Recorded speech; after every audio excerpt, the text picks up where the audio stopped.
I'm back home. I'm back home in my spot. Actually, probably a lot of you don't even know that I was gone. I've been outside of my house for the past 5 weeks, and I'm finally back home just in time to go to China in 2 weeks. But today we're talking about a brand new IEM brand to hit the market, and we've got EUIU? EUIU?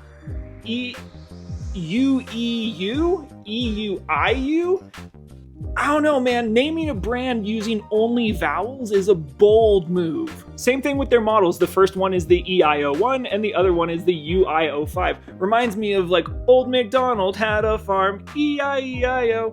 That's what keeps ringing in my head every time I say EUIU EIO1. So what are we even doing here? What are we even talking about? This is going to be a bit of a dual review plus just an overall discussion about my impressions of the EUIU brand as it relates to just the IEM marketplace as a whole. It is important to note that while this is the first we are seeing of EUIU, there is a strong affiliation with Awaken, who we know at this point from Dawn, Twilight, and Dawn Mistwood, all of which I have reviewed quite highly, and all three of those have made it to my recommendation list. So while that does give me good impressions for EUIU, that doesn't mean that they just get a straight shot. Their first two IEMs being priced at $30 for the EIO1 and $100 for the UIO5 is both a good thing and a bad thing. That is a good thing because that's no doubt going to get a lot of eyes on this brand. This is a super popular, super competitive price point.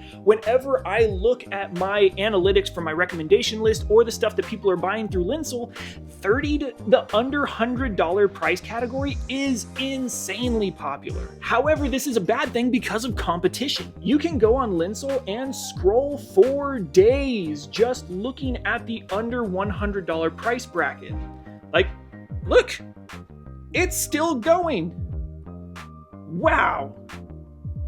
Anyway, you get my point. Then it seems like the most popular price points tend to be $30, $50, and $100. So we have a currently unrecognizable brand that is competing at incredibly competitive price points in a market that is already very saturated. So these not only need to be good, they need to be exceptional in order to rip people away from the legacy brands like Truthier, Moondrop, Simgot, Kiwi Ears, Tongzu, 7 Hertz, all those guys. Important to note that at the time of me writing this script and recording this video, there are no third-party measurements of either of these IEMs on Squiggling, so I'll be reviewing them just based on the vibes. First, let's take a look at the EIO1, another $30 single 10mm dynamic in a sea of 10mm single dynamics. But this one is using nano titanium ion.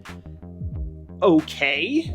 According to EUIU, the diaphragm is made from natural fiber pulp combined with nanoscale titanium, then compressed, molded into a composite diaphragm. So, alright, a fiber titanium composite diaphragm can offer real-world benefits in terms of stiffness, transient response, and dampening, but in actual subjective listening, does that even translate compared to other composite diaphragms?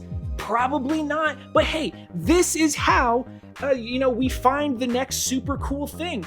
Companies getting experimental, companies doing weird shit. So like, hey, keep doing it. Keep going at it. You're gonna find the next cool thing the more you experiment. I can see the Awaken influence here because even for $30, these shells are pretty beautiful. The faceplates are colorful, shiny, and look like they have some real depth. Let's check out the accessories. A branded spring clip leather pouch, 3 sets of ear tips that are all different, a very flexible wide bore. These orange core tips are just kind of your standard silicone tips. Then the clear white ones are a stiffer, rounded design. The cable is respectable. I don't hate it, but it feels the price point. $30 overall, I'd say it's a really solid package. The shells work very well for my ears, very comfortable, reasonable size if not on the large side.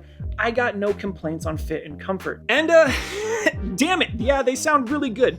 I was listening to Given Up by Linkin Park, and in the opening where they got the clapping going on, and then there's this little, like a tambourine, I think it's a tambourine, I don't know, it's a jingly metallic instrument that makes me think of a tambourine. Those sound really clear and crisp. And then the guitars sound really textured and full while not overpowering Chester's voice, allowing you to hear his singing and his screaming in that song. It's a really fast. It's a really engaging sound. I did notice for female vocals, these are kinda meh.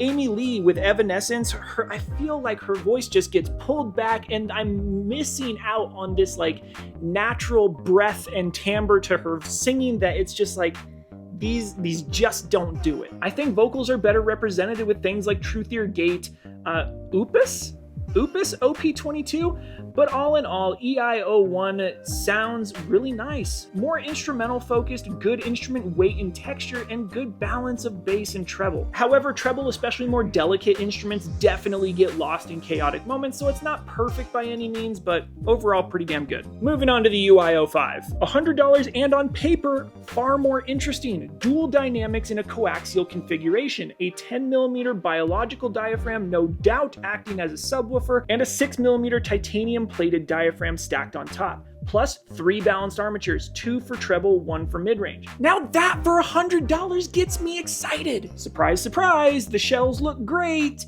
Faceplate has a nicely machined metal border, resin is sparkly and fun to look at, and I love transparent tech, so being able to see all the drivers and the sound tubing is always super cool. I kind of like this bright orange leather case. It's a pretty usable size too. As for the tips, we get the same ones as the EIO1 with the addition of yellow bore tips, which also come with the In Awakened Dawn Mistwood and In Awakened Twilight. 4 sets of tips, pretty damn solid. Not stoked on this cable for $100 IEM. I have for $100 IEM, this cable is not what I would want. It's very kink prone. It just doesn't feel very good. I would have liked to see a nicer sheathing material.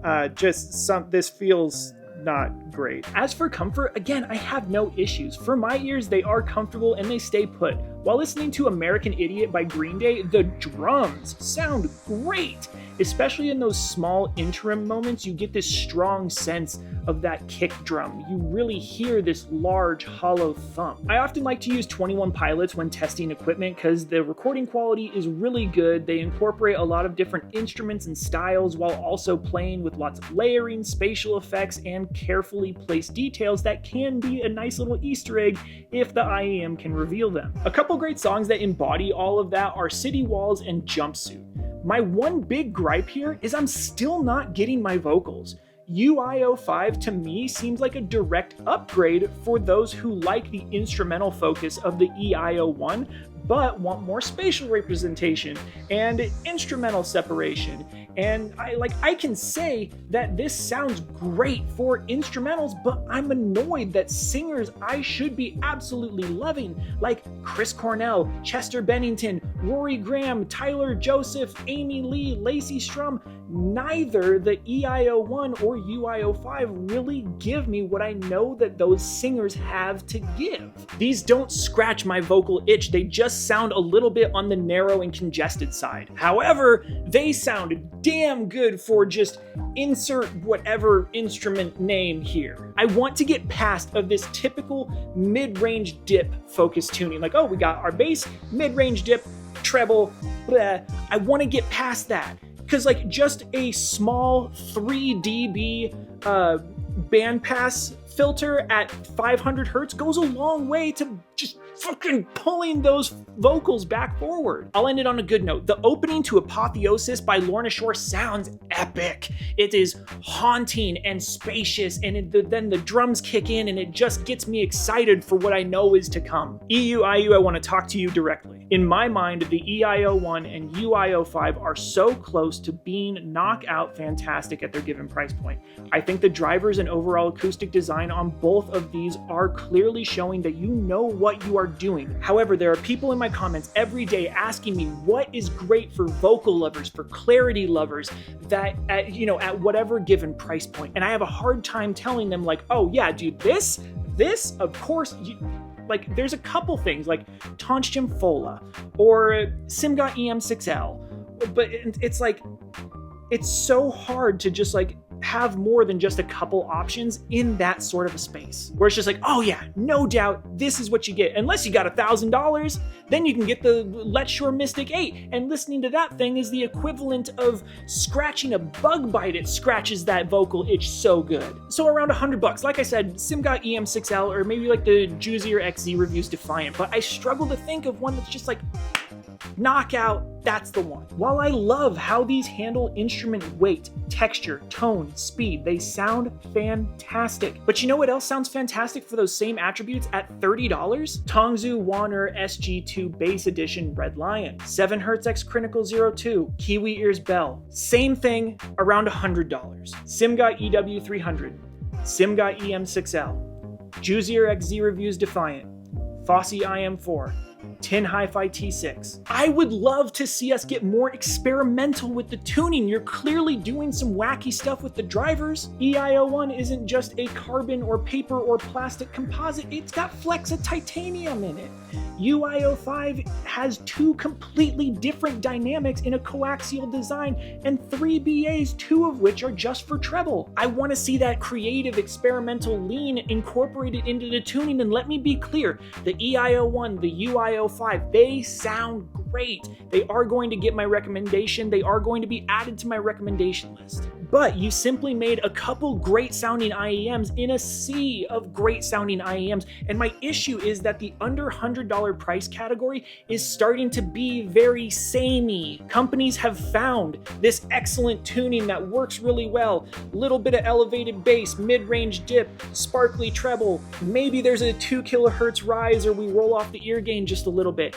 We know that works. Be the next company to find the next great tuning. All in all, these are great additions to the market, and I'm happy that EUIU was bold enough to come out of the gate tackling 2 of the trickiest and most congested price points. I hope this helps. A huge thank you to Linsol for having me here. Linsol is your one-stop shop for all things audio. If you're a beginner, if you're an audiophile, if you're in the middle, Linsol has what you need, and they will be the first place that you're going to check out whenever you are shopping for your next audio purchase. Despite being featured here on the Linsol channel, Linsol does not pay me to make these videos, and that was my choice. So if you'd like to support what I do, I have a Patreon that's only $1.50 a month. You get behind the scenes access, and I sell off review units because I don't need to keep all of this stuff. What am I gonna do with it? So I sell it at 50% off of MSRP, but if Patreon's not your thing, I totally get it. You can also shop my recommendation list. Shopping those links also helps me out a ton.